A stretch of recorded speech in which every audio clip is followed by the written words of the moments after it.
Bom dia, meninos, bom dia, meninas, bom dia, galera do nono ano, tudo bem? Tudo tranquilo com vocês, né? Semana abençoada para todos nós, né? Sempre muito tranquilo, sempre pedindo a Deus por cuidar de vocês, cuidar da gente, né? E hoje eu estou gravando essa aula porque eu tenho que fazer um procedimento cirúrgico no olho. Com certeza vai estar tudo certo, está tudo programado, tá? Então, primeiro peço desculpas para vocês por não estar hoje ao vivo com vocês para estar aí dando aula para vocês, né? Também para tranquilizá-los, né? Que a gente está bem tranquilo em conteúdo, né? Tá tudo sendo feito da maneira planejada. E hoje eu não vou poder estar com vocês, tá? Infelizmente. Nós temos duas aulas hoje, né? Então, para planejar tudinho bonitinho, o que que eu decidi? Eu vou dar uma aula para vocês agora, tá? E no próximo horário vocês continuam fazendo as atividades e exercícios, tá bom? Agradeço aí a compreensão de vocês, né? E infelizmente tem que fazer essa cirurgia de uma hora para outra mesmo. Fiquei sabendo hoje, né? A aula é amanhã, mas fiquei sabendo hoje, mas vai dar tudo certo aí. Então, pessoal, semana passada a gente começou a conversar um pouquinho sobre a estrutura atômica, né? E desde a semana retrasada a gente vem falando um pouquinho daquilo que é especificamente isso, né? E o motivo é simples: busca por respostas. Que tipo de resposta que a gente está buscando? A gente está buscando compreender qual a composição das coisas, do que as coisas são feitas. Então, essa história de composição das coisas, ela vem durante muito tempo, né? E vocês podem reparar aqui na apresentação que nós temos especificamente aqui vários desenhos que nós chamamos de modelos, modelos para o átomo. Então, todo esse percurso histórico que a gente viu e vem conversando desde as nossas aulas iniciais, inicia desse momento em que você tenta buscar explicações para as coisas presentes no dia a dia, né? Do que são feitas as coisas. Quem começou tudo a explicar foram lá, como a gente conversou, os gregos, né? Então, os gregos foram os primeiros a tentar propor explicação para as coisas. Então, teve a teoria dos quatro elementos, que tudo era feito por água, terra, fogo e ar, né? Depois, nós tivemos especificamente os atomistas, né? Falando que tudo deveria ser feito por átomos, e todo aquele percurso histórico que eu mencionei para vocês, né? Desde o momento que a gente explicava as coisas pelos quatro elementos, porque interessava a igreja, os alquimistas que queriam produzir os materiais, dar um elixir da longa vida e produzir ouro, né? Até especificamente o início, né, dos trabalhos científicos, né? Em período de 1600 e pouco a gente começou a ter o uso do método científico de forma inicial, com os trabalhos do Boyle e depois do Dalton, explicando que o fogo não era especificamente o elemento, né? O Boyle já tinha confirmado que a Terra não virava água, mas quem fez esse trabalho de importância foi o Lavoisier, né? Que fez aí o início da química como ciência, falando para as pessoas e provando experimentalmente, né, que o fogo não é um elemento, ele é um produto de uma reação de combustão. Depois da morte do Lavoisier, demorou 100 anos, né, em 1808, para a gente ter a proposição do primeiro modelo atômico, que foi o Dalton, que afirmou que a matéria é formada por átomos. Mas o que seria o átomo? Aí ele voltou nos manuscritos antigos, né, naqueles livros que eu tinha falado para vocês, no Index Prohibitório, né, que era um catálogo de livros proibidos pela igreja, né? E lá buscou os manuscritos sobre o átomo, né? E ele descobriu que o átomo era um componente da matéria e foi além. Os átomos seriam esferas maciças, indivisíveis e indestrutíveis.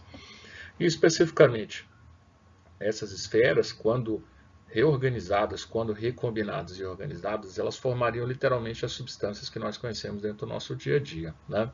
Então, o modelo atômico de Dalton tem importância muito grande para a gente, porque ele é o primeiro modelo atômico científico, a primeira explicação usando o método científico para a composição da matéria, né? Mas, como eu tinha explicado para vocês nas últimas aulas, nesse momento inteiro havia muitas observações, muitas coisas sem explicação dentro do nosso mundo.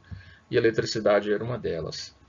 Então, compreender o que era eletricidade, saber que a eletricidade é formada por cargas positivas e negativas, fazer experimentos que usam a eletricidade foi uma coisa muito forte no período de 1775, 77, a ponto da gente conseguir produzir em 1978 as primeiras pilhas, né? Então você imagina que nesse período, mesmo o modelo atômico de Dalton não estando sendo proposto, que foi em 1808, a gente já tinha um trabalho com eletricidade. O que é essa eletricidade? É uma forma de energia, né? Baseada em uma característica da matéria. A matéria tem carga elétrica, né?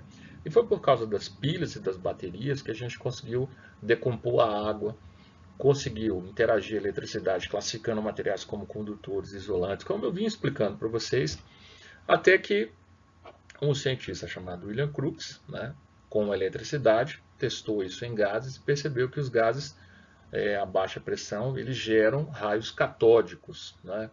Mas coube em 1897 ao Joseph John Thomson a propor que a eletricidade era, na verdade, um fluxo de elétrons, que toda matéria deveria ter elétrons, e o átomo também.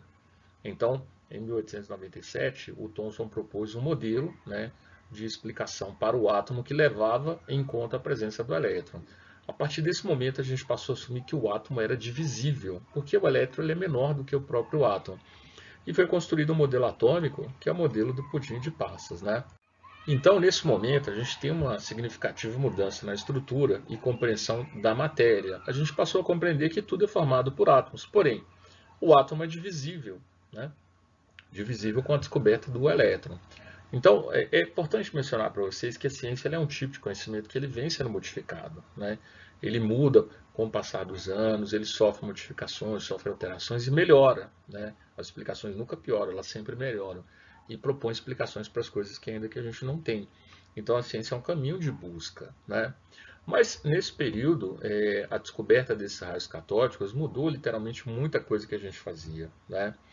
E coube, então, a descobertas fantásticas e existência de materiais que não eram conhecidos, né, como é o caso dos elementos radioativos, permitiram com que um cientista chamado Rutherford construísse um modelo atômico que contradiz literalmente todos os outros modelos anteriores, né?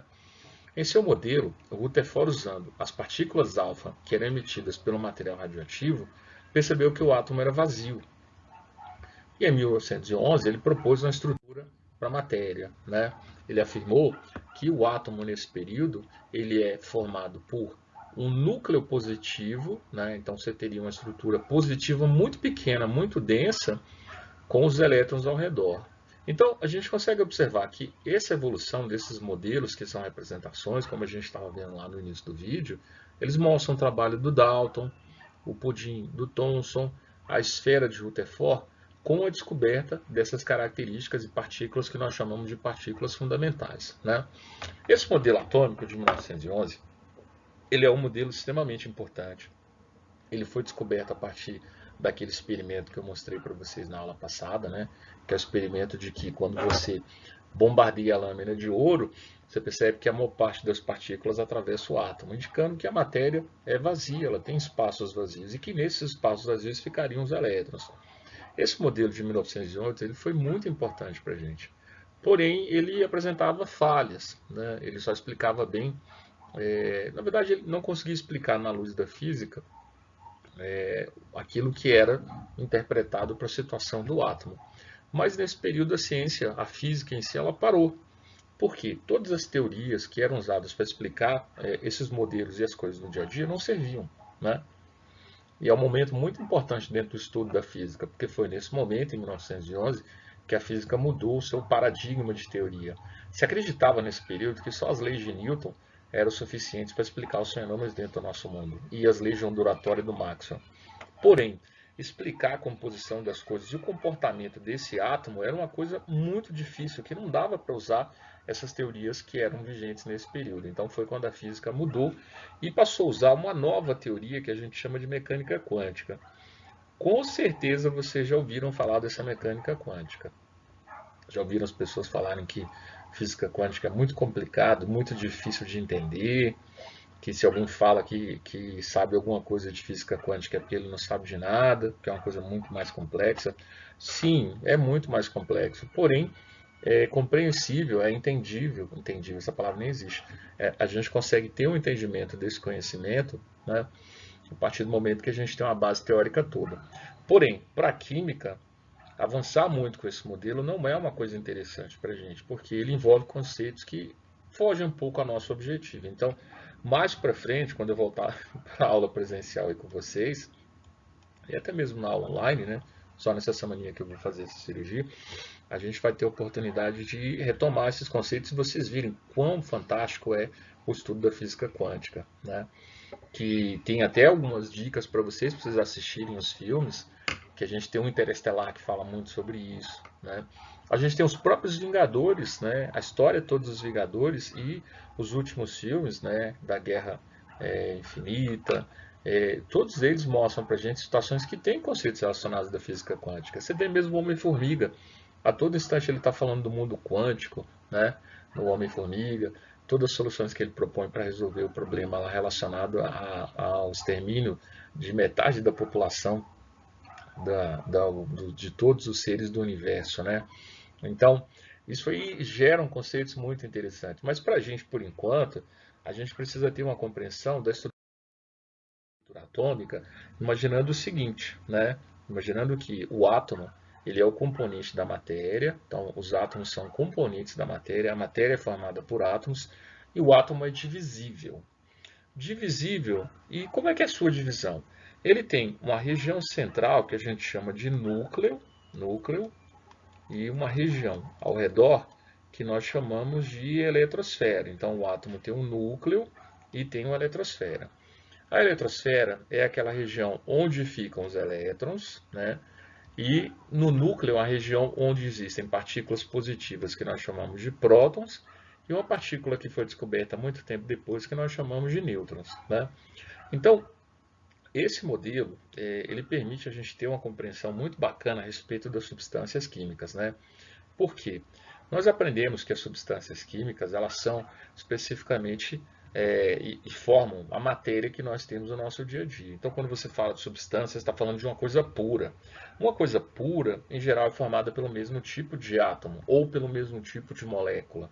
Mas quando você pega uma barra de ferro, você tem ali, se ela for um material puro ou um ouro 18 quilates, ele é formado por átomos de ouro, que tem na sua composição núcleo e eletrosfera.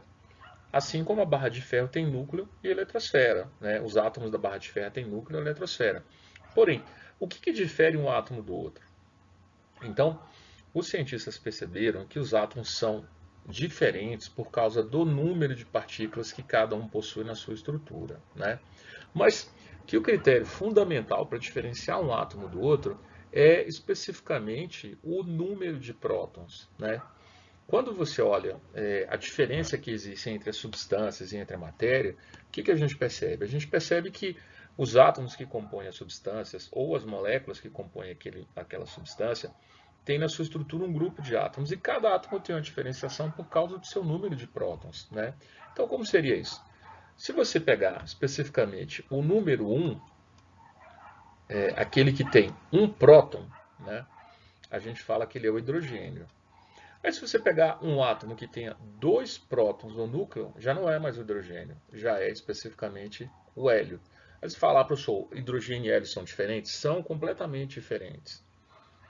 O hidrogênio é um material que é explosivo como substância, o hélio não, ele é um gás inerte. Um gás inerte que a gente usa para encher os balões de festa, aqueles balões que flutuam e vão embora, né? Porque algumas pessoas fazem aquela brincadeira de inalar o hélio e ao inalar o hélio, eles ficam lá falando fino, que é muito perigoso, que pode provocar uma parada cardíaca. Mas os átomos de hélio, eles são muito pequenos, né? Para você inalar aquilo, você pode gerar no seu corpo um colapso e ter uma parada cardiorrespiratória. Não é uma coisa bacana, então a gente recomenda ninguém a fazer. Mas quando você vai observando, ó, o número 1 é hidrogênio, o número 2 é o hélio. Então, aquele que tem um próton é o hidrogênio. Aquele que tem dois prótons já é o hélio. E aí você vai observando que cada tipo de átomo tem uma quantidade de prótons e tem suas características diferentes.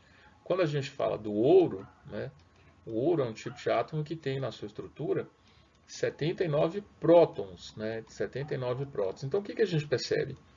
Que dentro do nosso universo, daquilo que a gente olha na ciência, os átomos que compõem tudo que nós conhecemos são formados por prótons, nêutrons e elétrons, e segundo o modelo atômico de Rutherford, essas partículas se distribuem em um núcleo muito pequeno, denso e positivo, e os elétrons ao redor orbitando, né?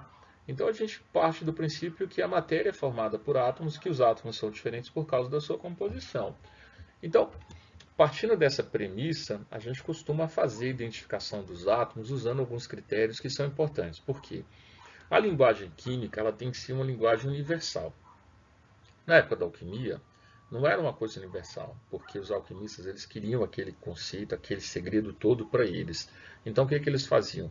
Eles simplesmente codificavam tudo. E não era qualquer pessoa que sabia ler aqueles códigos, né? A gente sabe até hoje que a química tem muito código, muita coisa, mas faz parte da ciência, né? Mas é um conhecimento que é universal. Quando a gente fala do átomo, se você falar, por exemplo, ferro aqui no Brasil, lá nos Estados Unidos você vai falar iron, né? Na França você vai usar outro termo, na Espanha você vai usar hierro, em vários outros locais você vai ter um termo de pronúncia diferenciada. Porém, a partir do momento que você usa a simbologia correta, você faz a representação correta, todo mundo tem o entendimento que você está falando especificamente do ferro. E o que ocorre? As substâncias simples, aquelas formadas pelo mesmo tipo de átomo, elas compõem o que nós chamamos de elementos químicos, né? E os elementos eles têm como característica principal representações que nós fazemos da seguinte maneira, né? Quando a gente pega vários átomos e coloca todos eles juntos entre si para formar uma substância, né? Aí você pode ter, por exemplo, aqui, no caso, o argônio, né?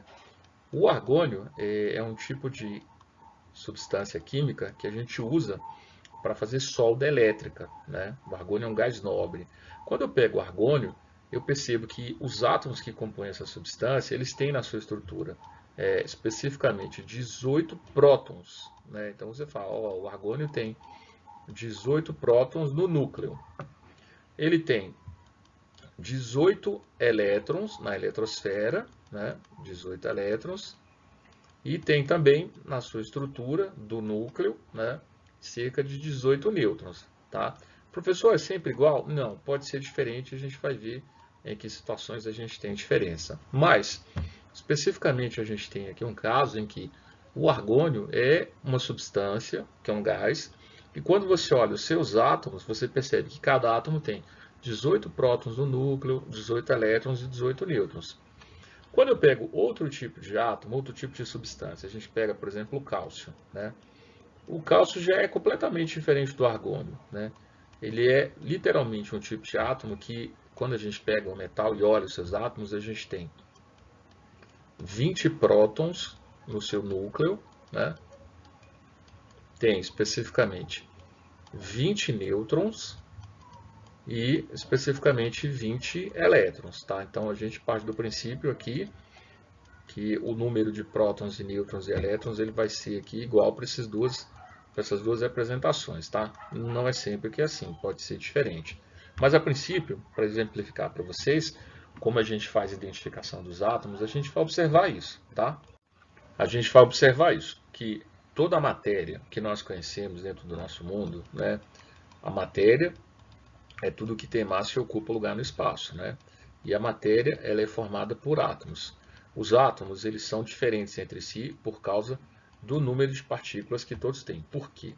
Os átomos sempre vão ter essa estrutura. O núcleo, né, que é a região central, densa, pequenininha e positiva, como o Rutherford descobriu, e a região ao redor de espaços vazios que nós chamamos de eletrosfera. Então, núcleo e eletrosfera são os componentes dos átomos, tá?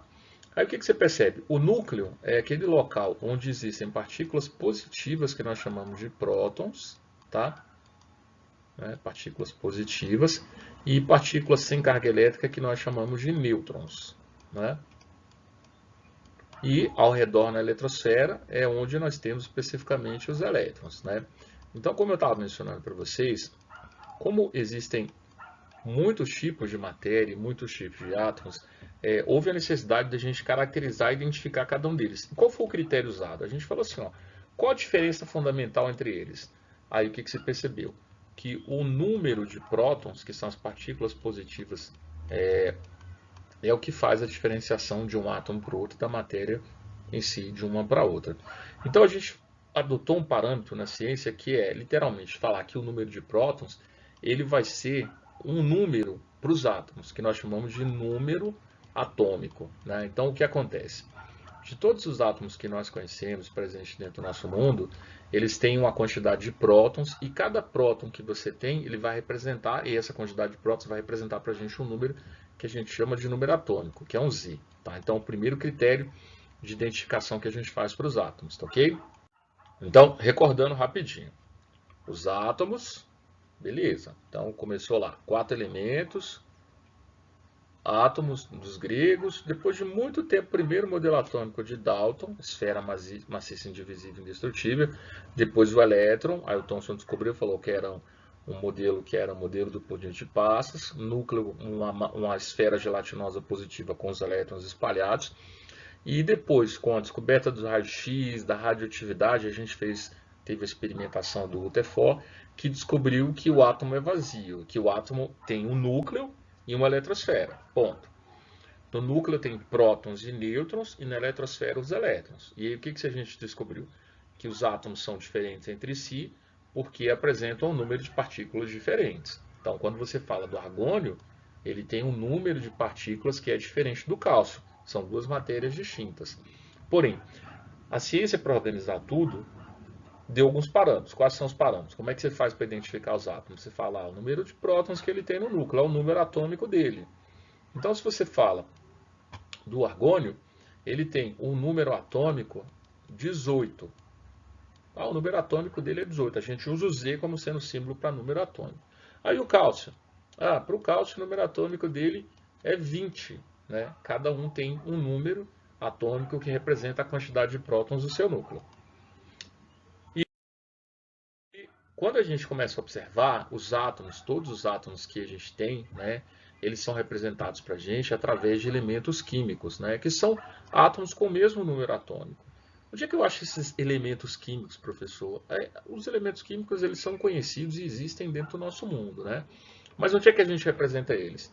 Numa tabela periódica, né? Então, cada átomo tem seu número atômico e quando você tem átomos com o mesmo número atômico, você tem um elemento. Os elementos são representados aqui. Aí quando você olha nessa tabela, você percebe lá pela leitura da legenda, né? Tem até o link aqui para vocês, depois vocês podem baixar essa tabela, que a tabela periódica tem o número 1, que é o hidrogênio. Ele tem um próton.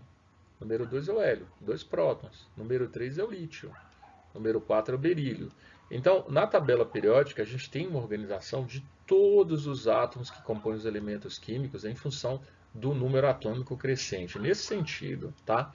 Então, 1, 2, 3, você fala, professor, qual é o número atômico 14? É o silício. Para que serve o silício? Os átomos de silício a gente usa em chip de computador. Meu computador tem silício, seu telefone celular usa silício, né? Silício é encontrado na areia, a gente encontra ele em casca de arroz. Você tem tanta coisa que tem silício, você pode encontrar até algumas substâncias como a sílica, que é aquele pozinho que você coloca dentro do tênis, um saquinho que vem com as bolinhas, que eles absorvem água. Vem dentro do tênis, vem dentro de uma bolsa que você compra, né? Tem muitas aplicações. Porém, quando a gente olha todos os átomos que são conhecidos, a tabela periódica mostra a composição de tudo que nós conhecemos. Então, essa busca que todos tiveram até hoje de identificar todos os átomos conhecidos é representada aqui. Ó. Todos os átomos que o homem conhece, aqueles que existem no nosso planeta e aqueles que são produzidos até artificialmente, né? A gente consegue produzir alguns, existem, são representados aqui. Aí você pega, por exemplo, o urânio. O urânio tem número atômico 92. Então, o que quer dizer isso para a gente? Quando a gente fala que o urânio tem número atômico 92, é porque ele tem 92 prótons no seu núcleo. Né? Da mesma forma que você pega o plutônio. O plutônio não existe no planeta de forma natural. Ele existe porque a gente produz ele em um reator nuclear. O plutônio, que é usado para combustível de reator nuclear, usado nas bombas atômicas, ele já tem um número atômico 94, ou seja, um átomo que tem 94 prótons no seu núcleo.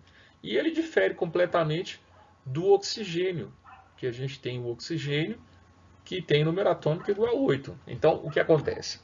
O critério fundamental de identificação dos átomos que compõem a matéria é o número atômico, que a gente chama de número de prótons, que vai ser representado pela letra Z. Grava isso. Número atômico é o Z, e ele é o número de prótons que o átomo tem no seu núcleo. Beleza? Então vejam só. Depois que a A gente identifica um átomo usando o número atômico, a gente costuma representar ele usando um símbolo, né? O símbolo, ele vem da União Internacional de Química Pura e Aplicada, que propôs regras para a gente identificar os elementos conhecidos. As regras, normalmente, para os símbolos, são dadas em função do nome da pessoa que descobriu, ou do latim, ou de uma coisa muito importante que você queira homenagear, né? A gente pega, por exemplo, no caso do urânio, o símbolo do urânio é U, né? Por quê? É homenagem a um planeta, né? Mas aí você fala o plutônio, homenagem ao ex-planeta Plutão. Mas se você pegar o oxigênio a gente chama de O, porque é oxigênio, gerador de chama, era o gás que o Lavoisier descobriu que gerava chama. E aí você pode observar que todos os elementos eles têm um símbolo, que pode ser uma letra maiúscula, ou podem ser duas letras maiúsculas, como é o caso, por exemplo, duas letras, né? Desculpa, uma maiúscula e uma minúscula. A gente tem, por exemplo, aqui o cálcio, que é Ca, né? Ah, professor, e se eu tiver uma letra maiúscula e outra letra maiúscula? Aí já não pode ser um elemento químico, tá? Isso aqui já é a combinação entre o carbono e o oxigênio, não é um elemento químico, né? Então, CO é um composto químico que a gente chama de monóxido de carbono, os dois maiúsculos. Mas quando eu escrevo C maiúsculo e O minúsculo, aí eu tenho especificamente um elemento cobalto. Então, a regra é letra maiúscula e minúscula elemento, letra maiúscula elemento. Então, a gente percebe especificamente que os elementos químicos, eles são representados e eles precisam ter identificação dessas partículas que nós criamos para identificar. O que a gente faz? Para todo símbolo que você tem, que você consulta, a gente escreve aqui na parte inferior esquerda o número atômico dele, né? Então você coloca aqui embaixo o número atômico, e na parte superior a gente coloca outro critério para identificar o átomo que a gente chama de número de massa, né? Então todo átomo vai ter um símbolo com o número atômico e o número de massa. Mas o que significa isso? O número atômico ele é o número de prótons. O número de massa ele é interpretado para a gente quando sendo o número de prótons mais o número de nêutrons que um átomo tem. Por quê? A gente percebeu que o elétron é uma coisa muito pequena. Por ser muito pequena, ele acaba sendo descartado nesse cálculo de massa. Então, quando você olha os átomos, você sempre vai ter essa representação. O número atômico do oxigênio é 8 e o número de massa é 16. 8, 16. O que significa isso? Que o número atômico dele é 8 e o número de massa dele é 16. Qual o significado? Do ponto de vista dos átomos, o que você vai interpretar? Que se o número atômico é 8, é porque ele tem 8 prótons no núcleo. Né? 8 prótons no núcleo. Se o número de massa dele é 16, é porque ele tem prótons, que você sabe que são 8, mais os nêutrons. Então, se você observar, né, para o número atômico ser 16, o número de nêutrons aqui, ele pode ser calculado quando você subtrai o número de massa menos o número de prótons. Então, a gente pode descobrir aqui, né, que o número de nêutrons é o número de massa menos o número atômico, né? Então, a gente pode calcular e determinar que esse átomo aqui tem 8 nêutrons no seu núcleo, né? Então, a gente consegue também definir, a partir dessa quantidade de nêutrons, a quantidade de partículas que tem no núcleo. Então, 8 prótons e 8 nêutrons. Então, você sabe que o átomo de oxigênio, ele tem na sua estrutura 8 prótons e 8 nêutrons no núcleo. Aí o elétron, a gente fala assim, que os átomos, quando são neutros, eles apresentam o número de prótons igual ao número de elétrons, tá bom? Então, eu vou dar uma interrompida aqui, reflita um pouquinho sobre isso que a gente conversou até agora, e no próximo horário eu vou dar sequência na outra aula, explicando para vocês como a gente faz essa identificação de maneira mais tranquila, tá bom? Até daqui a pouquinho.